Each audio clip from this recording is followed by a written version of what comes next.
Hello everyone. So my name is Piyush Jain और आज हम देख रहे हैं वर्क पावर एनर्जी और सर्कुलर मोशन। कुछ कुछ इंपॉर्टेंट बातें करेंगे। ठीक है, चलिए।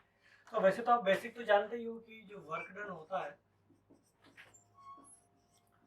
वो होता है F vector dot D S vector भी लिख सकते हो, चाहे तो आप लोग बोल डी एस वेक्टर भी लिख सकते हो। ठीक है, ये वर्क डन होता है। और शुरुआत में अगर आपको ध्यान हो तो चैप्टर में हम लोग काफ़ी अलग अलग तरीके के वर्क डन कैलकुलेट करते हैं ना। जैसे वेरिएबल फोर्स हो गया, कांस्टेंट फोर्स हो गया, एरिया अंडर द कर्व हो गया, है ना। कंजर्वेटिव फोर्स का वर्क डन कैसे करते हैं, नॉन कंजर्वेटिव फोर्स का वर्क डन कैसे कैलकुलेट किया जाता है, ये सारी बातें यहाँ पे होती है। तो वो जनरल क्वेश्चन होते हैं, मैं उनको डिस्कस नहीं कर रहा हूँ। ठीक है, बस मैं आपको आइडिया दे रहा हूँ कि इस तरह की कहानी होती है शुरुआत में। ठीक है, अब जो मैं जो जिसके ऊपर काम कर रहा हूँ ना, वो आप जानते हो सबसे इम्पोर्टेंट इक्वेशन है, वो है वर्क एनर्जी थ्योरम। ठीक है, उसके ऊपर मैं बात कर रहा हूँ। तो वर्क एनर्जी जो थ्योरम होती है वो आपको क्या बोलती है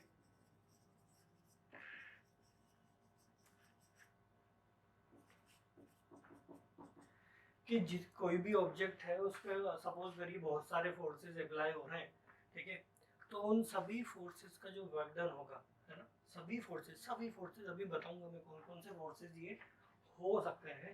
तो उन सभी फोर्सेस का जो वर्क डन है वो हमेशा होता है चेंज इन काइनेटिक एनर्जी के बराबर। ठीक है, ध्यान रखें आप लोग, ये जो इक्वेशन है ये हर जगह अप्लाई है, इसका कोई एक्सेप्शन नहीं है। ठीक है, ध्यान रखनी है कि work done by all the forces is equal to क्या होता है, चेंज इन काइनेटिक एनर्जी। ठीक है, अब ये डब्ल्यू ओल में क्या क्या हो सकता है ये देख लो आप लोग। देखो, डब्ल्यू ओल में हो सकता है एक्सटर्नल फोर्स हो सकता है। ठीक है, डब्ल्यू ओल में इंटरनल भी हो सकता है, कोई किसी पे वर्क डन कर रहा हो, कोई फोर्स है, चार्ज किसी दूसरे चार्ज को अट्रैक्ट कर रहा हो। ठीक है,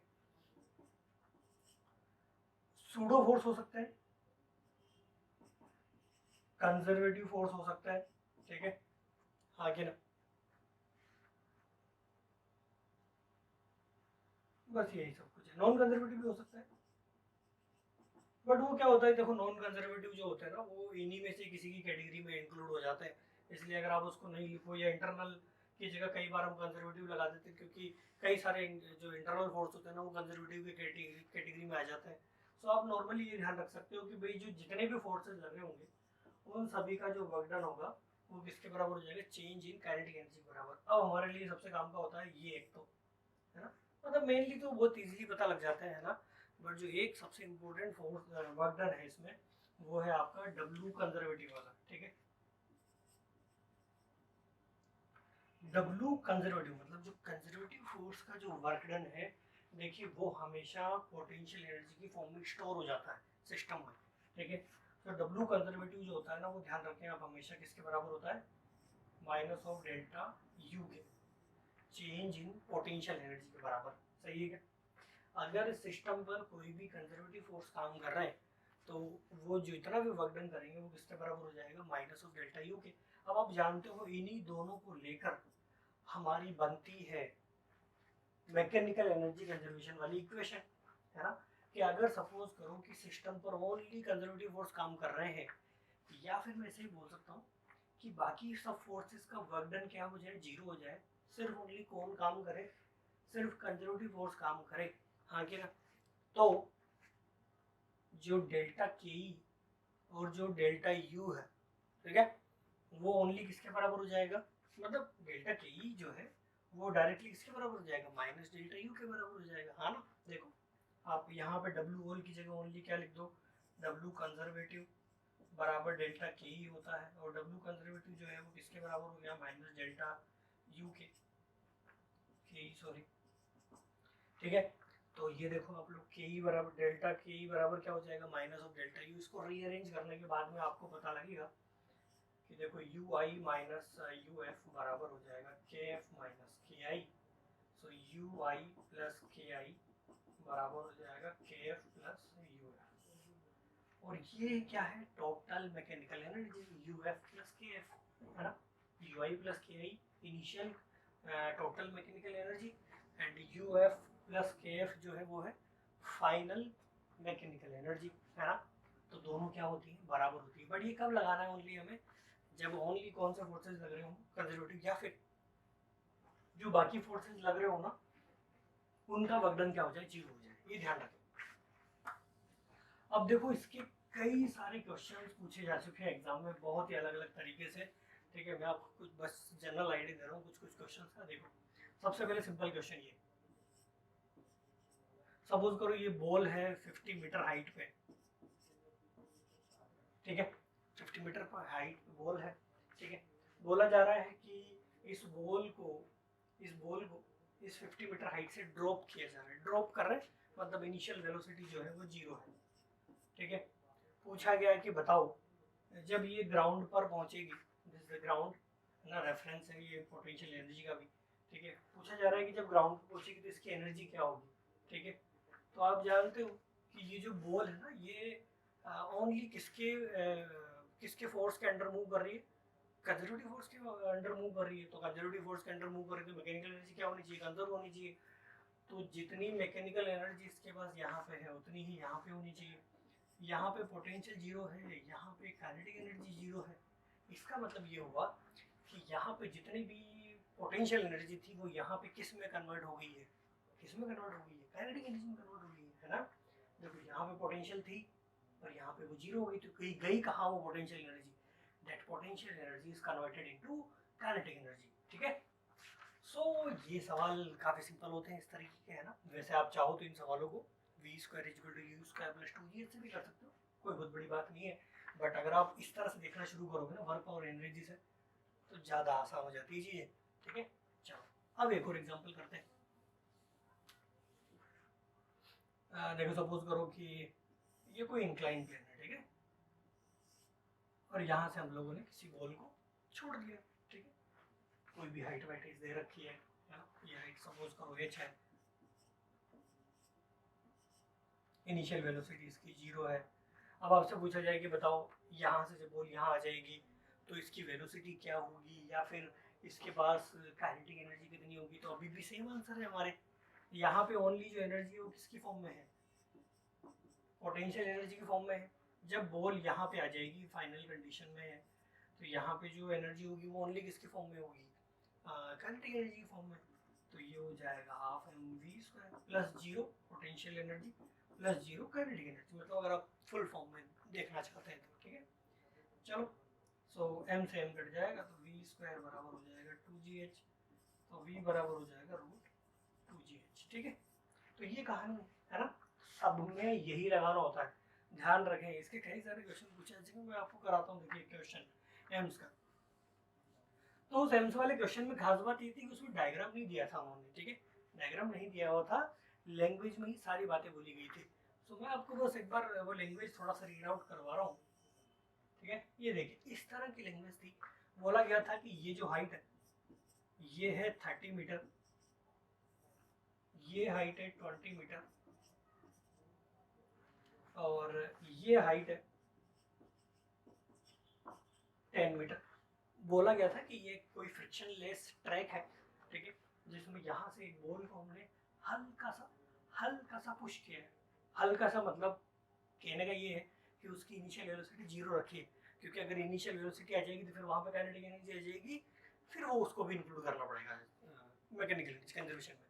सो इसलिए बोला गया कि बहुत हल्के से टिप कर रहे हैं थोड़ा सा, ताकि यहाँ पे कोई भी काइनेटिक एनर्जी ना रहे।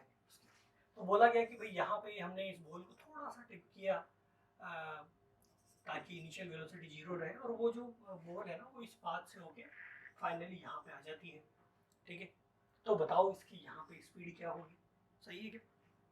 तो अब आपको क्या करना है, सिर्फ इनिशियल पॉइंट और डायरेक्टली कहाँ पे फाइनल पॉइंट पे क्या लगानी है, मैकेनिकल एनर्जी कंजर्वेशन लगाना है, ठीक है। देखो आप लोग इसकी बात करो तो यहाँ पे काइनेटिक एनर्जी तो क्या है, जीरो है, और जो पोटेंशियल एनर्जी है वो कितना है, mg इंटू 30 है, यस और नो, सही बात है, ओके। यहाँ से हमें कोई मतलब नहीं, बीच में कुछ भी हुआ हो हमारे पार्टिकल के साथ में या ऑब्जेक्ट के साथ में, हमें उससे कोई मतलब नहीं है। हम तो डायरेक्टली कहाँ लगा रहे हैं, इनिशियल और फाइनल पे अप्लाई कर रहे हैं, ठीक है। चलो फाइनल भी देख लेते हैं। फाइनल पे पोटेंशियल एनर्जी कितनी है भाई, mg इंटू 10 है ना, प्लस यहाँ पे कुछ ना कुछ काइनेटिक एनर्जी भी होगी, तो वो भी ले लेते हैं हम लोग, सोल्व कर लेते हैं। m से m कट जाएगा सब जगह से, यहाँ पे हो जाएगा 30g, यहाँ पे हो जाएगा 10g plus half v square, सही है। सो 20g बराबर हो जाएगा भैया 1/2 v स्क्वायर। सो फाइनली आपके पास में v स्क्वायर बराबर आ जाएगा 400, यानी कि v आ जाएगा 20 मीटर पर सेकंड। सही है क्या भाई? हाँ कि ना? तो देखो ये एम्स का सवाल है एक्चुअली। ऐसे जेई में भी कई सारे सवाल पूछे जा चुके हैं, कोई बहुत बड़ी बात नहीं है। कॉन्सेप्ट आपको ये ध्यान रखना है कि हमें पाथ से कोई लेना देना नहीं होता, क्योंकि कंजर्वेटिव फोर्स है ना, तो वर्क डन पाथ पे डिपेंड करता ही नहीं है, so no need to worry. ठीक है, सो दैट्स द थिंग। तो आप ध्यान रखिए भाई, है ना। और ये देखो वर्क पावर, जो वर्क एनर्जी थ्योरम है, ये बहुत इंपॉर्टेंट है। मतलब ऑलमोस्ट आप ये देखो कि फिजिक्स के ऑलमोस्ट चैप्टर में काम आती है, ऑलमोस्ट चैप्टर्स में काम आती है। ठीक है, अगर आपको अच्छे से पता होती है तो। अब देखो मैं थोड़ा सा आगे डिस्कस कर रहा हूँ, है ना, सर्कुलर मोशन का पार्ट ले रहा हूँ, जो किससे कनेक्टेड होगा, वर्क एनर्जी थ्योरम से कनेक्टेड होगा। बट मैं थोड़ा सा आपको एक आइडिया दे रहा हूँ, क्या बोलते हैं, सर्कुलर मोशन का। ठीक है, देखो आप लोग क्या क्या है। तो देखो मेनली जो है ना, दो तरह के सर्कुलर मोशन होते हैं। एक होता है यूनिफॉर्म सर्कुलर मोशन, ठीक है, एक होता है नॉन यूनिफॉर्म। अब यूनिफॉर्म और नॉन यूनिफॉर्म में खास बात क्या है, मैं आपको बताता हूँ। देखो तो यूनिफॉर्म जो सर्कुलर मोशन होगा, उसमें खास बात ये कि जो भी आपका पार्टिकल है ना, जो पार्टिकल है उसकी स्पीड हमेशा कांस्टेंट रहती है।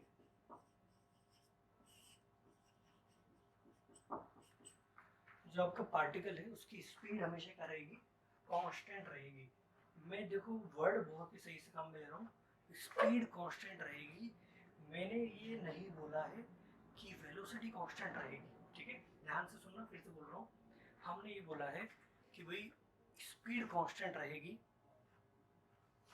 वेलोसिटी कांस्टेंट रहेगी नहीं रहेगी हमें नहीं पता, और वो डेफिनेट सी बात है, वो वेलोसिटी कांस्टेंट रह ही नहीं सकती है। देखो आप लोग, तो अगर पार्टिकल इस तरह से सर्कुलर मोशन कर रहा है, तो क्या होगा कि ये आगे भी ये इस तरह से घूमने शुरू हो जाएगा।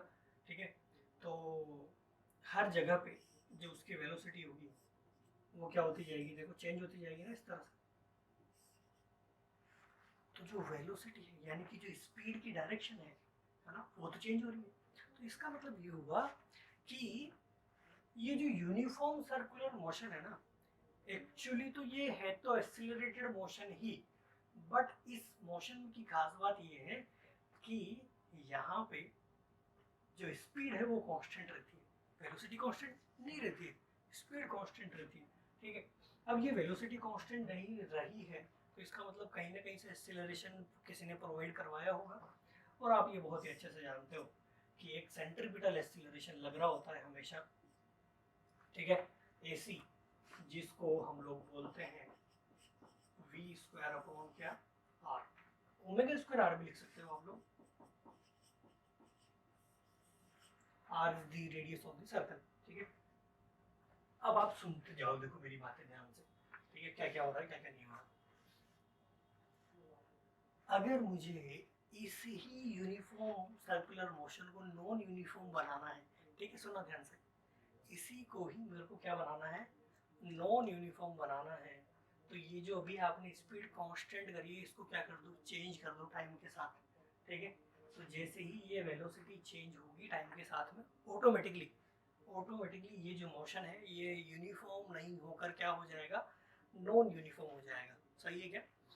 सो अब देखो, जैसे ही आपने इस डायरेक्शन की स्पीड चेंज करी, ठीक है, ध्यान से समझना मेरी बात बेटा, जैसे ही आपने इस डायरेक्शन की स्पीड चेंज करी, है ना, तो इस डायरेक्शन में एक और आपके पास में एक्सीलरेशन आना शुरू हो जाएगा। समझ में आ रही है मेरी बात? कि भाई जब आपने, अभी तो क्या हो रहा है कि ये एक्सीलरेशन जो है ना, इसकी डायरेक्शन चेंज कर रहा है, ये बार बार उसको इधर खींचना चाहता है ना, इधर खींचना चाहता है। बट जब आप जैसे ही आप स्पीड करोगे ना, तो जो राउंड कंप्लीट हो रहा है ना जिस टाइम में, यूनिफॉर्म में तो क्या होता है कि राउंड हर टाइम पे सेम टाइम पे कंप्लीट होता जाता है, जबकि नॉन यूनिफॉर्म में क्या होगा कि ये जो राउंड कंप्लीट का टाइम है ना, या तो वो कम हो जाएगा, या धीरे धीरे या तो कम होता चला जाएगा, या धीरे धीरे बढ़ता चला जाएगा। मतलब रिटार्डेशन होगा तो कम बढ़ता जाएगा, और अगर एक्सेलरेटेड होगा मोशन तो क्या होता जाएगा, कम होता चला जाएगा। ये कहानी, ठीक है। तो इसी तरह से, इसीलिए अगर हम लोग नॉर्मल सर्कुलर मोशन की बात करें तो हर पार्टिकल के पास दो तरह के एक्सीलरेशन होते हैं, ठीक है। एक होता है टेंजेंशियल एक्सीलरेशन, ठीक है, और एक मैंने आपको अभी बताया ही, सही है ना, ये होता है सेंट्रीपिटल एक्सीलरेशन। इसको कई बार रेडियल एक्सीलरेशन भी बोलते हैं क्योंकि ये हमेशा रेडियस की डायरेक्शन में होता है, ठीक है। सो वो भी आप ध्यान रखें। यही है ना आगे जाके बन जाएगा सेंट्रीफ्यूगल एक्सीलरेशन, सेंट्रीफ्यूगल फोर्स वाला बन जाएगा। उसका भी कॉन्सेप्ट आपको पता ही होगा, वो कोई एक्स्ट्रा फोर्स नहीं है, वो तो बस इसी का ही एक अलग रूप है सूडो फोर्स की फॉर्म में, ठीक है। सो वो अलग बात है। तो इसका मतलब ये हुआ कि अगर नॉर्मल हम सर्कुलर मोशन की बात करें तो हमारे पास दो तरह के एक्सीलरेशन होते हैं, एक तो होता है टेंजेंशियल की डायरेक्शन में और एक होता है रेडियस की डायरेक्शन में। तो अगर किसी भी टाइम पे अगर हमें क्या निकालना हो, टोटल एक्सीलरेशन निकालना हो ना, तो कैसे निकलेगा, देखो आप ध्यान से, ए टोटल बराबर हो जाएगा root AT square plus AC square, ठीक है।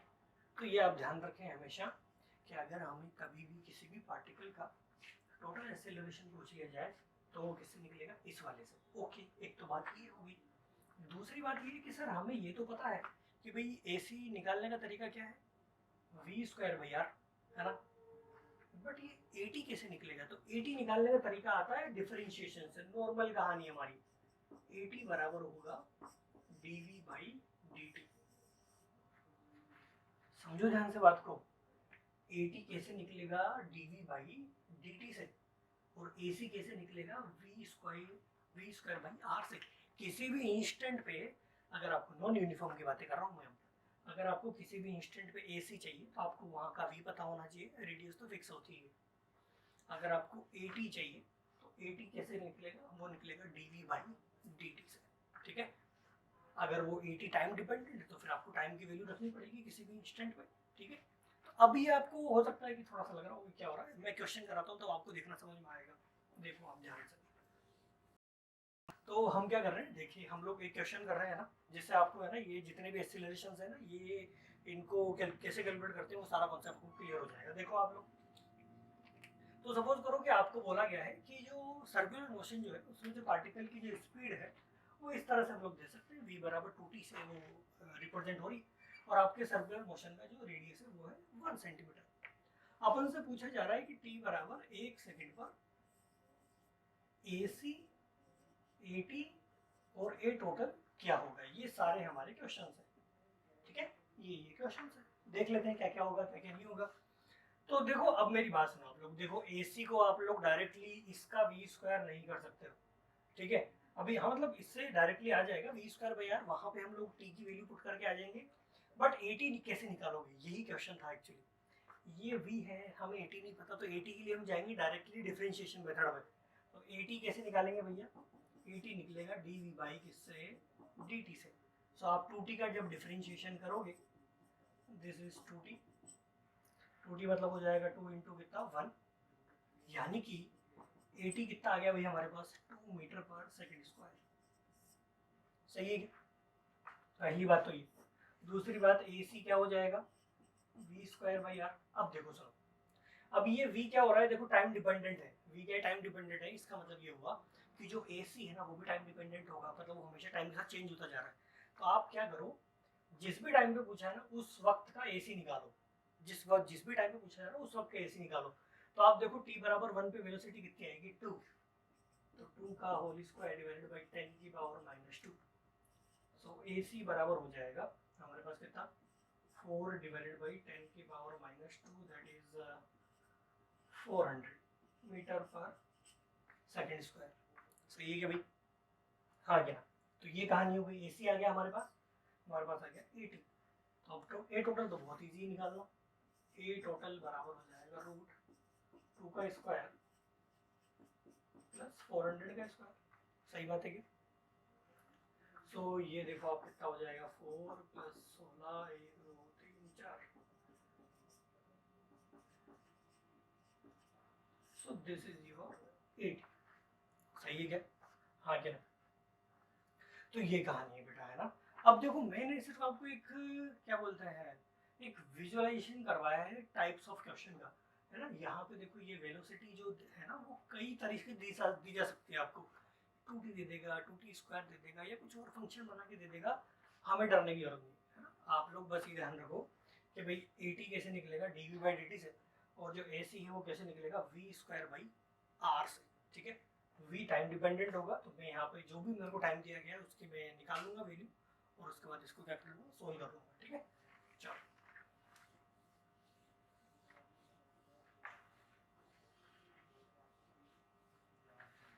ना, अब बात करते हैं। देखो मैं अब नॉन यूनिफॉर्म सर्कुलर मोशन के ऊपर आ रहा हूँ, क्योंकि मेरा वो था कि मैं आपको बताऊँ, है ना। देखो आप लोग क्या क्या चल रहा है कहानी। So particle non uniform circular motion बोल सकते हो, और आप इसको वर्टिकल सर्कुलर मोशन भी बोल सकते हो, ठीक है। हम लोग जो एक्चुअल बात कर रहे हैं वो वर्टिकल सर्कुलर मोशन वाली बात कर रहे हैं, ठीक है। वर्टिकल हम क्या कर रहे हैं, जैसे हमने एक किसी रस्सी से बांध दिया किसी भी ऑब्जेक्ट को, और उसको ऐसे गोल गोल गोल गोल घुमा रहे हैं, ठीक है। ये कहानी। तो इसमें क्या होता है कि जो मोशन होता है ना बेटा, वो नॉन यूनिफॉर्म होता है, ठीक है। चलो देखो, इस पॉइंट का नाम मैं ए दे दे रहा हूँ बेटा, इसका बी दे दे रहे हैं, इसका सी दे दे रहे हैं, ठीक है। और यहाँ पे वेलोसिटी v हो जाएगी, यहाँ पे v हो जाएगी, यहाँ पे क्या हो जाएगी, vc हो जाएगी। वो अपन चेंज करते रहेंगे एट्रीब्यूट्स हमारे हिसाब से, ठीक है। जो भी होगा t हो जाएगा, यहाँ पे टेंशन t हो जाएगा बेटा, यहाँ पे tv हो जाएगा, और यहाँ पे हो जाएगा tc, ओके। मास जो है वो बेटा m है, ठीक है। सो अब सुनो, देखो अब देखो यहाँ पे बहुत क्वेश्चंस बनते हैं, ठीक है। मैं आपको सिर्फ और सिर्फ एक जनरल आइडिया दे रहा हूँ, ठीक है, कि कैसे हो रहा है ये चीजें, ठीक है। कैसे अपन को क्या बोलते हैं,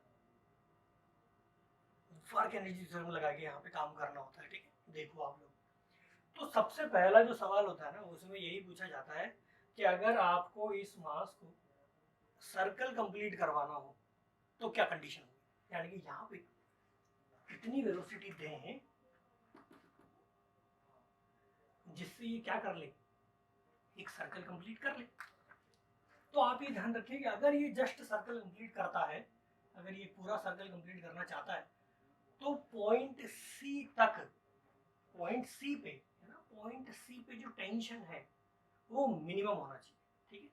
पॉइंट सी पे टेंशन क्या होना चाहिए, मिनिमम। आप मिनिमम से भी कंडीशन लेना चाहते हो तो जीरो कर सकते हो आप लोग, कि यहाँ पे जो टेंशन है अगर वो जीरो हो गया तो क्या होगा, हमारा पार्टिकल यहाँ पे पहुंच जाएगा। भाई हमें इसकी मिनिमम वैल्यू निकालनी है ना, तो मिनिमम के लिए हमें क्या करना है कि यहाँ पे उसका टेंशन क्या कर देना है, जीरो कर देना है, ठीक है। उससे क्या होगा कि पार्टिकल जब यहाँ पहुंचेगा तो वेलोसिटी बची रह जाएगी, और फिर वो वापस से क्या हो जाएगा, सर्कल कंप्लीट कर लेगा, है ना।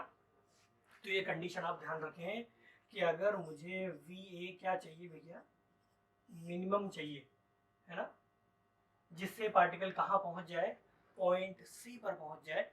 ज्यादा दोगे, अगर आपने इससे ज्यादा वेलोसिटी दी ना यहाँ पे, तो सर्कल कंप्लीट कर ही लेगा। हम तो ये निकाल रहे हैं कि मिनिमम कितनी दे जिससे सर्कल कंप्लीट हो जाए, तो वो वैल्यू फाइंड आउट कर रहे हैं। तो इस कंडीशन में जो टीसी है वो ग्रेटर देन इक्वल टू क्या होना चाहिए बेटा, जीरो होना चाहिए, ठीक है। टीसी की जो वैल्यू है वो मिनिमम कितनी हो सकती है, जीरो हो सकती है। और अगर आप जीरो से ज्यादा रखते हो तो कोई दिक्कत की बात नहीं है, बट क्या होनी चाहिए, मिनिमम जीरो होनी चाहिए। तो हम मिनिमम के ऊपर काम कर रहे हैं, सो लेट्स सी, देखते हैं। अब आपको कुछ भी नहीं करना बेटा, ये रेडियस आप इसके आर ले लो, इस पॉइंट पे और इस पॉइंट पे क्या लगा दो, क्या लगाना है हमें इससे इस पॉइंट पे, वही मैकेनिकल एनर्जी कंजर्वेशन। क्योंकि बाहर से जो फोर्स लग रहे हैं वो एक तो कंजर्वेटिव है, और इंटरनल जो फोर्स लग रहा है टेंशन, वो हमेशा 90 डिग्री पे है। देखो इस वेलोसिटी के हमेशा क्या है, 90 डिग्री पे है, इसलिए ये भी वर्क नहीं कर रहा है। जो डिस्प्लेसमेंट जो हो रहा है आपका, वो इसके हमेशा परपेंडिकुलर है, तो ये भी वर्क डन इसका क्या हो गया, जीरो हो गया। तो इसलिए हम लोग मैकेनिकल एनर्जी कंजर्वेशन की इक्वेशन बहुत इजीली क्या कर सकते हैं, यूज कर सकते हैं। चलिए देखिए फटाफट से, नाउ नाउ इधर करते हैं। तो यहाँ पे अपन ने मिनिमम वेलोसिटी दी है half m v minimum square plus zero. देखो यहाँ पे जो एनर्जी है पार्टिकल के पास में, वो ओनली काइनेटिक एनर्जी है, पोटेंशियल जीरो है। मैं इसको बेस मान रहा हूँ, ठीक है, इसको रेफरेंस मान रहे हैं, तो ये जीरो हो जाएगा, ठीक है। चलो आगे देखो यहाँ पे क्या हो जाएगा, यहाँ पे देखो दो तरह की एनर्जी आ जाएगी, एक तो हो जाएगा m g into two r, है ना, एम जी एच हो जाएगा एक तो, plus half m v c square. भाई यहाँ पे जब पार्टिकल पहुंचेगा तो उसके पास वेलोसिटी जीरो नहीं होगी। अगर वेलोसिटी अगर आपने जीरो कर दी तो फिर वो यहाँ से नीचे गिर जाएगा। वेलोसिटी हमें चाहिए ताकि वो कहाँ निकले, आगे निकले, तभी तो सर्कल कंप्लीट होगा, है ना, इसलिए हम टेंशन जीरो कर रहे हैं, ये बात है खास। चलिए तो ये इक्वेशन हो गई, एक तो ये इक्वेशन आप ध्यान रखो, और दूसरी इक्वेशन देखो, यहाँ पे देखिए टेंशन निकालते हैं, यहाँ पे टेंशन निकालते हैं, मतलब हाँ हम उसको जीरो करेंगे बट फिर भी अभी एक बैलेंसिंग कर रहे हैं, ठीक है। तो देखो यहाँ पे बैलेंसिंग कर रहे हैं, तो एक फोर्स लग रहा होगा बाहर की तरफ जिसको हम लोग सेंट्रीफ्यूगल फोर्स बोलते हैं, that is m v c square by r, ये बराबर हो जाएगा टी सी, ध्यान से देखो, ये बराबर हो जाएगा टी सी, और इस पॉइंट पे एम जी भी किधर लग रहा है बेटा, नीचे ही लग रहा है, तो वो हो जाएगा टी सी प्लस किसके, एम जी के बराबर। अगर मैं मिनिमम की बात करूं, इस अगर हम मिनिमम कंडीशन की बात करें तो ये वैल्यू क्या हो जाएगी भैया, जीरो हो जाएगी। तो इसीलिए m v c square by r बराबर हो जाएगा किसके, एम जी के, टी सी जीरो हो गया, है ना, बस और क्या। सो एम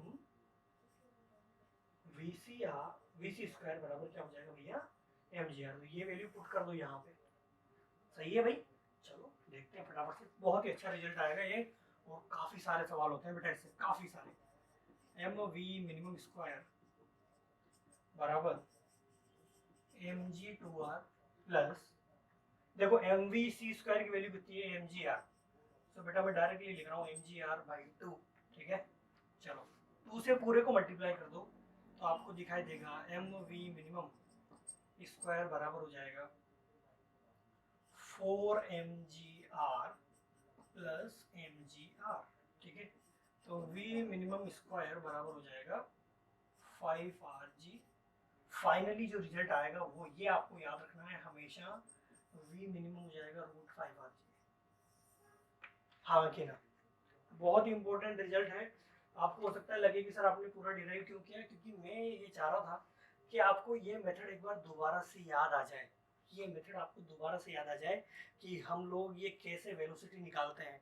क्योंकि अगर आपने ये वेलोसिटी निकालना सीख लिया अगर, तो आप है ना कहीं पर भी कुछ भी निकाल सकते हो इस क्वेश्चन में एक्चुअली, है ना। यहाँ पे कई सारे तरह के क्वेश्चन पूछे जाते हैं, तो आप लोग उन सभी को बिना किसी चक्के हैंडल कर सकते हो, ठीक है। ये कहानी। अब देखो इस वेलोसिटी पे क्या होता है, कई सारे क्वेश्चंस बनते हैं, और वो क्वेश्चंस मैं आपको दिखाने की कोशिश करता हूँ, देखिए। हाँ भाई, तो क्वेश्चन देखते हैं उस वाले कॉन्सेप्ट के ऊपर।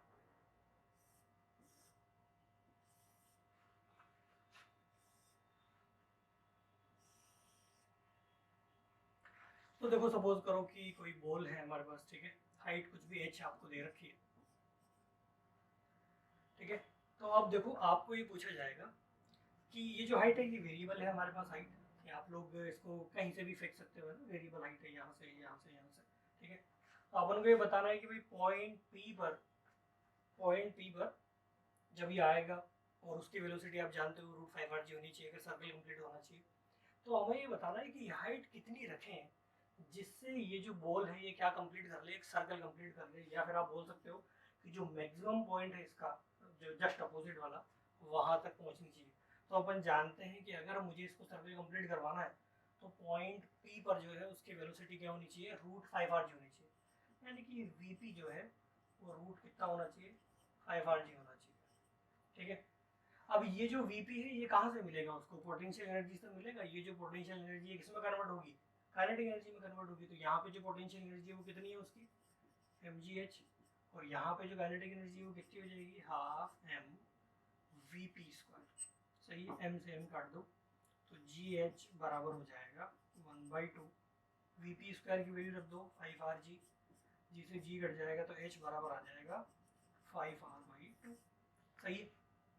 तो इसका मतलब ये हो गया कि जो आपकी हाइट होनी चाहिए इंक्लाइन प्लेन की, जहाँ से भी आप इसको छोड़ रहे हो, वो कितनी होनी चाहिए, मिनिमम कितनी होनी चाहिए, वो 5r/2 होनी चाहिए। अगर आप इससे ज़्यादा करोगे तो कोई दिक्कत नहीं है, फिर और आगे तक राउंड कंप्लीट हो जाएंगे, बट अगर आप ये भी रखते हो तो भी कोई दिक्कत नहीं है, ठीक है। तो इस तरह के काफ़ी क्वेश्चन फॉर्म होते हैं। कॉन्सेप्ट यही होगा कि आपको इस पॉइंट पे पहुंचाने के लिए कितनी वेलोसिटी चाहिए, 5rg चाहिए, √5rg चाहिए, तो ये आप यहाँ पे आपको कोई सा भी कॉम्बिनेशन दे सकता है, वो पाथ कैसा भी दे सकता है, बस आपको यहाँ कितनी चाहिए, √5 हार्ट दीजिए। अगर ये हो गई तो ऑटोमेटिकली वो क्या हो जाएगा,